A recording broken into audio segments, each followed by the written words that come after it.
Mbote na baenyo so balandi Divinité TV, totondi bino lolenge bopesa yo bochela biso mitema pona mosalo tozali kosala pona bino.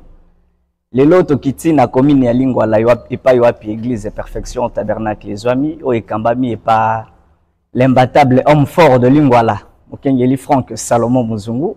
Bonjour pasteur Franck. Bonjour bien-aimé. Comment allez-vous? Non, nous tenons bien par la grâce du Seigneur. Ok, merci beaucoup Mokengeli Franck. Le kito ya Perfection Tabernacle eko ningisa mokili mobimba. Yango moni biso lelo to se décider to kita na wesika poto yeba kosolola na ko se changer to yeba nini yango ezali koleka au juste. Parce que to yoki ebele bati bazolo baloba ebele yango to kiti na wesika. Tozali kotonda ope lisusu pona disponibilité na yo parce que ezali mbala liboso te okoka koyamba biso na bureau na yo. Ça peut-être la 3e ou la 4e fois de ozali koyamba biso tozali kotonda makasi. Merci beaucoup Ndekonanga Maurice. Olobi oyebi ke biso tozabana frère Branham biso toloba kaka oyo moi na biso aloba o matia na biso elobi na biso respiration na biso toglana okaka na kati ya cha elanga Boaz. Alors ko bana mazako loba boye Yesu soki azali yaza kulo makelele esika Yesu azali makelele na yelandaka ye. La parole dit Jésus il est le Dieu de bruit et partout il arrive ce bruit le suit. Vous voyez un peu ça quand il est là Hosanna gloire à Jésus bénisse. Pourquoi? Parce qu'il est la vie. Biso toza bato tout ça là tout moi en gros ça ba kilasa kimunganga na kimunga batangisa biso ki mwana botambe ke mwana za kuganga te za kolilate. Donc c'est ça puis makambo ya ba chrétien oyo soki Jésus azali il faut makele ezala. C'est pourquoi bana me dit moi j'aime l'adoration et puis les cris de joie, les alléluia à la sainte mode. Voilà. C'est pourquoi makele soki za makele eza awa na ligne voilà c'est qu'il y a une attraction et je crois que Jésus est là. Merci. OK. Alors Mokengeli Franck lelo tokolinga ko zwa ba épisode de belete to yebi que 2024 ezalaki une année de crise. Mais tu as na ba détail wana ebele belete année de crise. Crise. Ouais. Année adoption. Ezalaki ndenge nini? Année anini? Adoption. Ah. Ezalaki année adoption. Yango adoption yango batu bazo bima bima na losambo tozoka ba division de adoption. Ça c'est formation. Pour adoption il faut olika na formation makasi. Yoga ataka message ya frère Branham. Adoption ezali kabo moko bote ça. Omoni Ndekonanga Maurice. Adoption toza koyemba oyo. Adoption c'était mérite. Parce que le Saint-Esprit eza naissance eza don ya Nzambe. Mais adoption eza mérite. Boko bota na libota bo papa bota bino na 10. Mais 10 ba l'adopter té. Mais c'est papa linga kufa ko pisa mutu na mutu par na mais héritage que mutu za héritier à papa eza comportement na caractère ya mwana mungu a ko se distinguer parce que adoption eza mérité, adoption eza distinction, adoption eza glorification. Je crois que c'est ça. Donc année 2024 eza année à ba crise kakate mais cette crise là c'était déjà ça l'épuration pour que adopter bananaï. Église eza adopter. Ok, merci beaucoup. Ah, c'est fort, hein? Ah, très fort quand même. Mais moi, je crois ça. Vraiment, 2024. Et puis, vous allez dire Sengo parce que tout va bien, comme libre. Ah, vraiment, quand on a dit de Okita. Mais liberté, peut ça. Moi, au moins, excusez-moi, les arbres, moi, le fungus. Moi, nini. Moi, Babrumo, Boepé, Pesaka, hein? Lokito.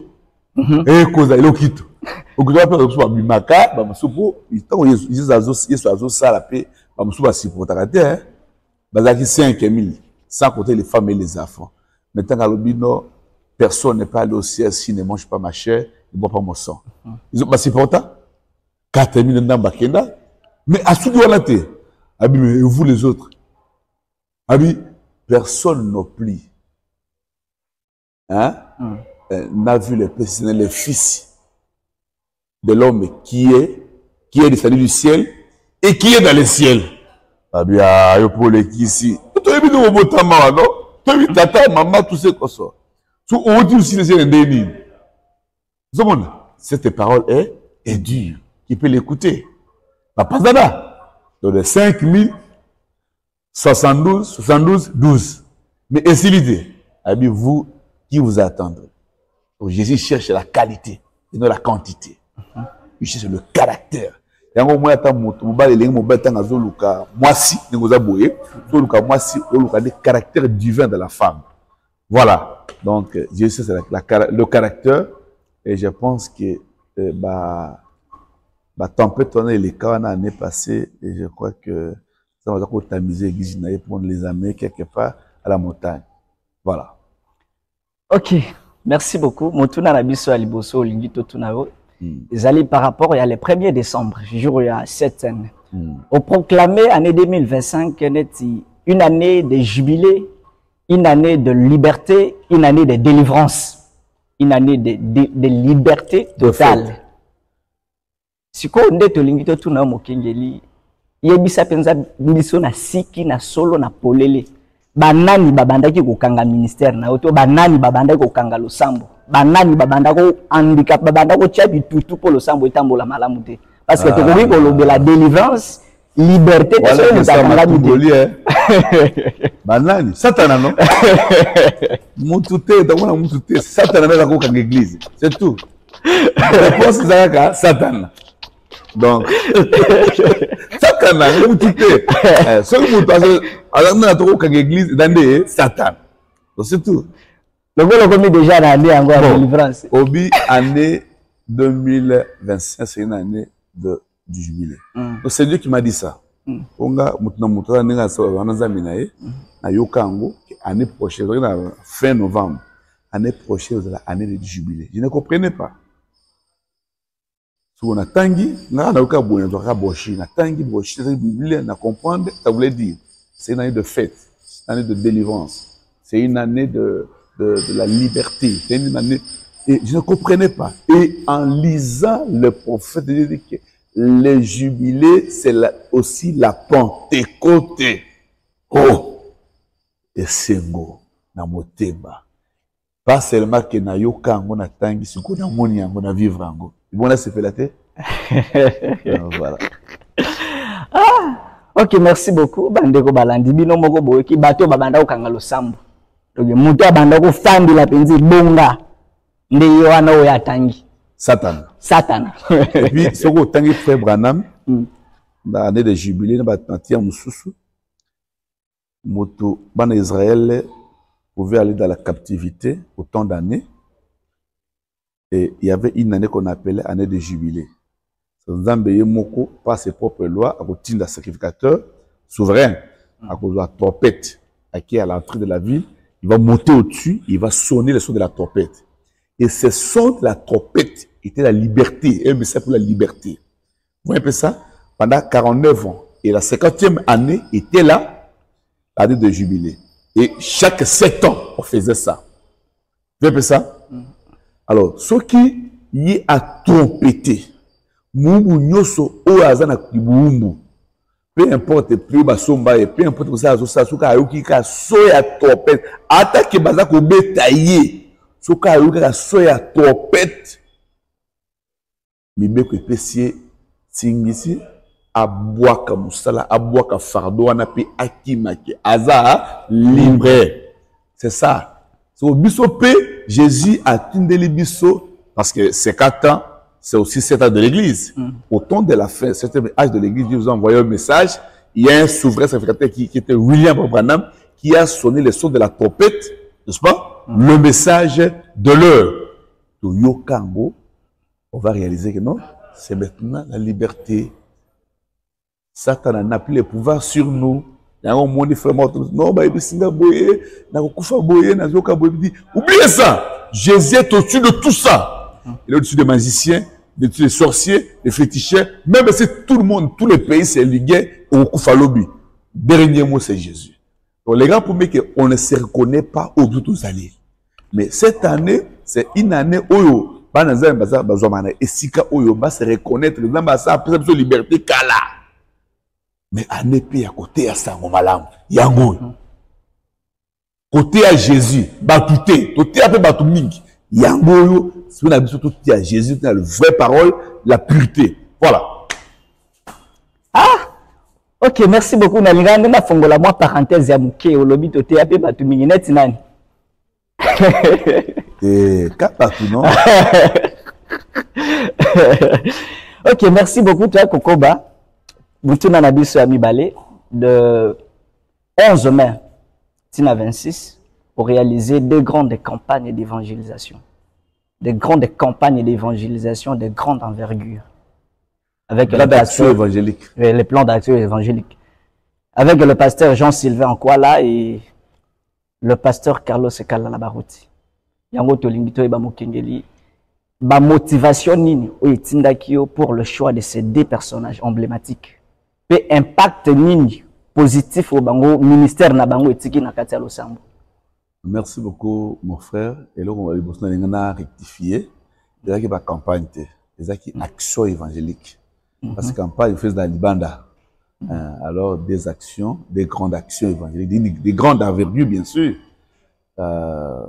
Une motivation est que Bana Malobi Zambale sera pâté au travers du berger, n'est-ce pas?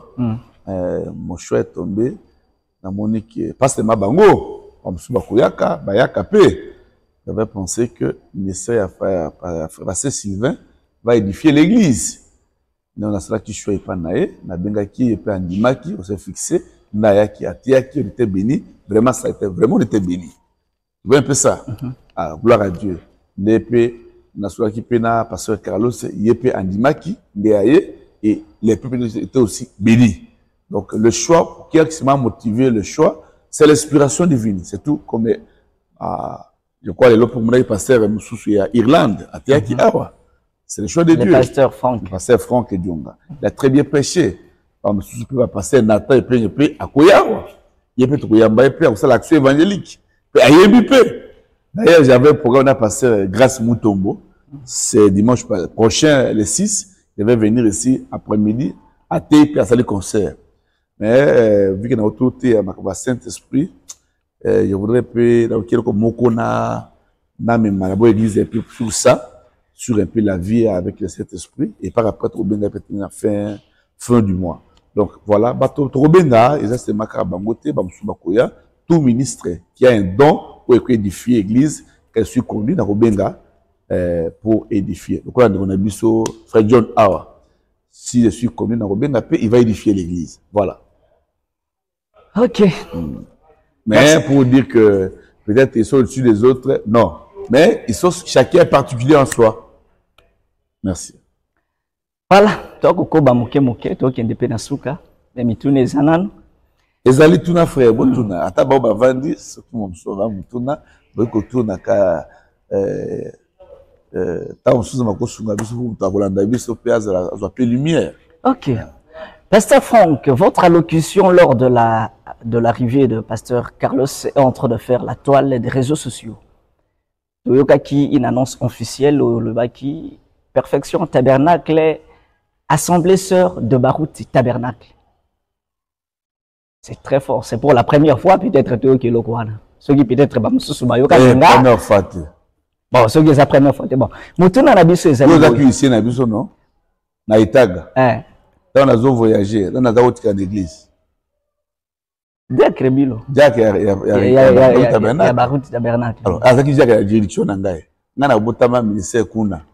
Na bande église awa. Alors, quand on a voyagé, nous avons bien Kuna, parce que nous avons signé avec pourquoi l'église sœur? Non, c'est un peu un problème. C'est Barou Tabernacle, Brana Mazol Baké, ministre Yosu Abotabi Awa. À quelle place nous sommes à l'église? L'église de Wana, et l'église sœur, il y a l'église Oyo, Kotaouti. Donc c'est la parole de Dieu.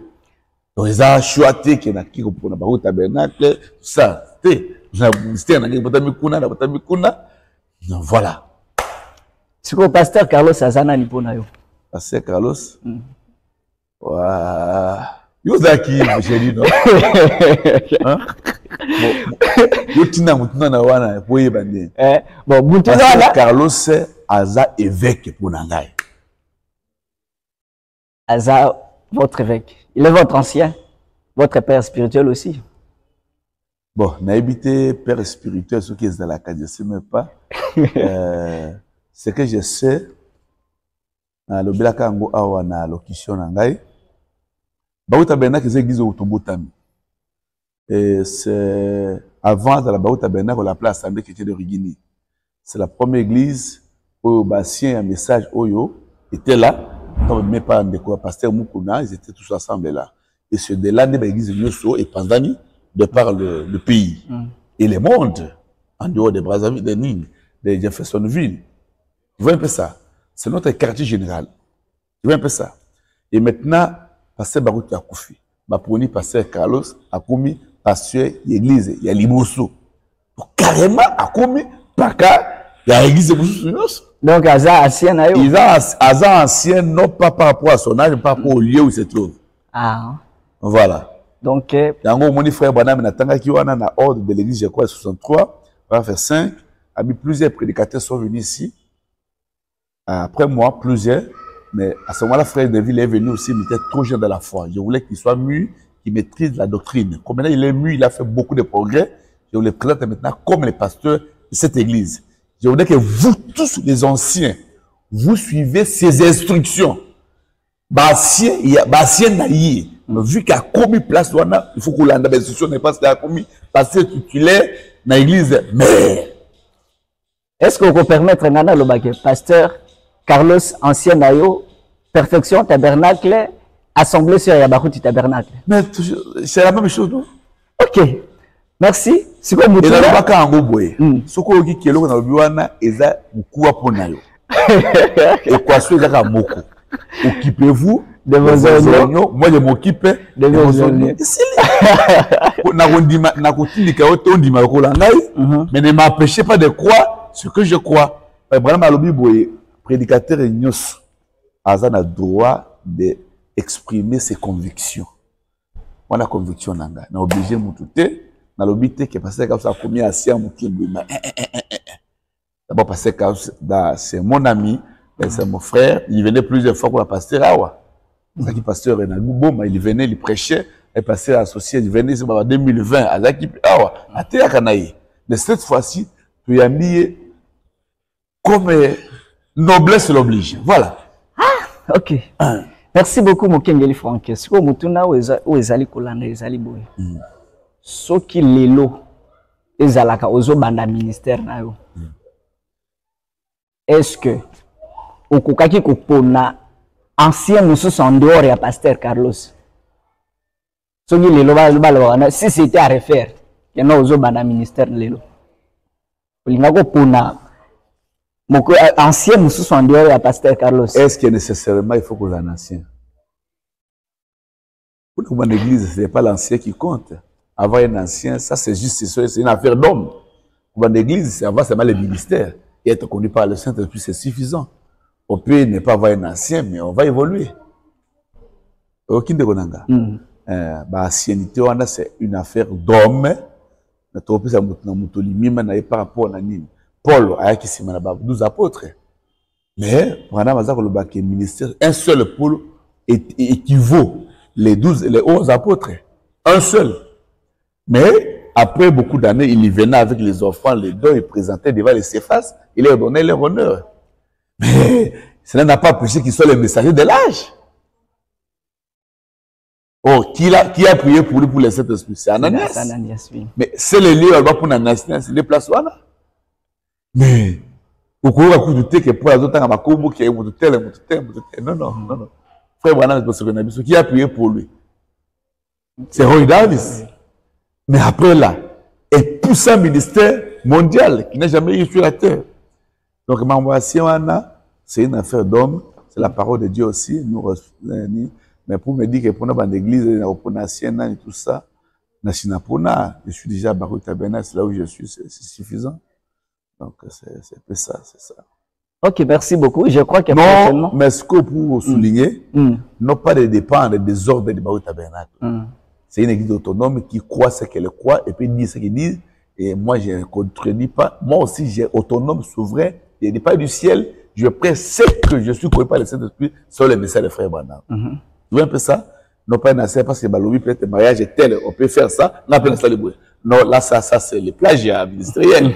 Mais moi, j'ai fait ce que je connais être la vérité et j'ai nourri. Mais je ne condamne pas quelqu'un d'autre. Voilà. Voilà. Oki bien. Nayoki malam. Je crois ceux qui dans les prochains rendez-vous au Kogagondi Mabiso to ya solo là quand même sur les rapports. Ezali ba matière ezali. Autant mo susilo eza pour nanga ite. Nazo pesa matière. Siko lelo lolengi makambo ezali kokende. Ndenge église commune. Est-ce que okoki ko croire ou bien okoki non pasteur Carlos Lelo azaneti bique rouge oyo azali ko corriger ba oyo nyonso ba miloba évêque liboso na ye oyo pona nti ba évêque ancien tout ça. Est-ce que vous avez trouvé que non par rapport na ye est-ce que azo ko corriger hein ba oyo ba miloba ancien liboso na ye? Oui. Au ça l'émission na pasteur Franck Muzungu. Au ça l'émission na pasteur Carlos Ter. Tuna mitino itali pasteur Franck Muzungu na la porte-parole na pasteur Carlos Ter. Donc, je pense que cette question-là n'est pas bienvenue chez moi. Je ne suis pas qualifié à répondre à ça. Poser la question, tu as l'idée dans le ministère, n'a existe perfection. Je crois que c'est pour ça. Kasi, là. Pasteur Carlos, réserver ça pour ça, réserver ça pour répondre. Pour moi, je ne suis pas qualifié pour répondre à ça. Pasteur Carlos, c'est ancien. Perfection, tabernacle, Aza. Et assemblée sur Yabaruti tabernacle. Yo obéi na l'émission pour tout ça l'émission est allée à perfection. En besoin les Canaanais 2025. Je pense que repose question pour la l'église de perfection. Cette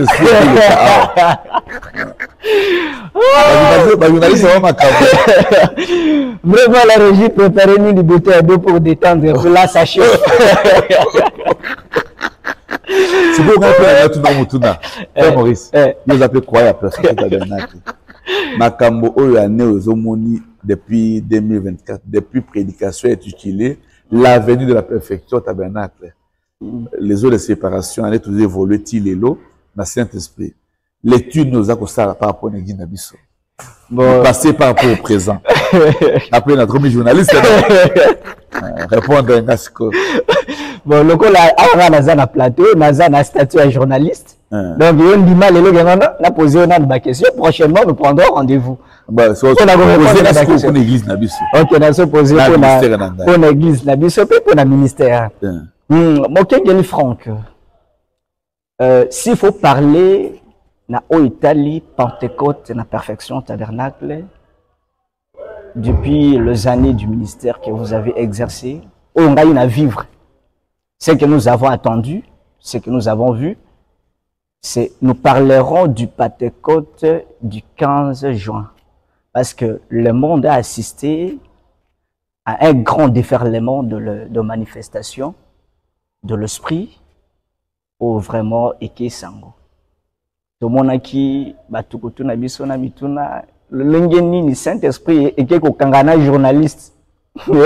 Caméraman a filmé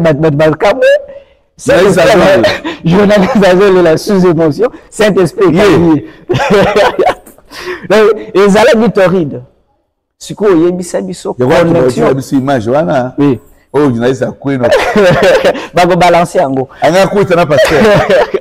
Pasteur Franck, connexion ana euti wapi. Liboso na to mona ango te. Connexion ana euti wapi. Ah OK, c'est une très belle question. Connexion ana euti lola. Le canal, c'est le message de l'heure. Moni Zambe a kularake na kosala eloko tel songolo. Mais tant que sa promesse n'a pas au Kisango, ça fait prendre depuis un temps. Ça fait 12 ans que nous avons au 13e année déjà. Na théâtre ba Saint-Esprit awa, mais je pense que l'année où il y a 2025 de vraiment véritable Pentecôte qui était en la ligne voilà, la perfection tabernacle. Et puis date le 15 juin, c'était une date déjà mémorable pardon pour notre église. Et cela correspond aussi à la prophétie de ce que Dieu nous a dit, fin de l'année 2024, que année à jubilé. Voilà. Donc, Namoko et les Kelinga na Théaka, Namo et Nazo Théa Saint-Esprit, Ezaki Ongaï, pour préparer le coup au Komi Awa, ok, le comme c'est latio. Et puis, Mamozo Loba. Donc, c'est comme si, excusez-moi, comme si Yesu est mort dans terre. Et c'était merveilleux. Et même mon ministère était propulsé, était vraiment, beaucoup de changements à moi. Et pas seulement que Batomba Koyaki, pas seulement qu'ils ont crié, mais la véritable, authentique chose était tombée dans l'église et dans les gens. Et on peut dire aujourd'hui, le jubilé de la perfection tabernacle, tu as pas 246. Voilà. Ok, merci beaucoup Mokengeli. Wana nde zalaki mituna otolinga ki to solo nayo. Totondi yo lisusu bona disponibilité na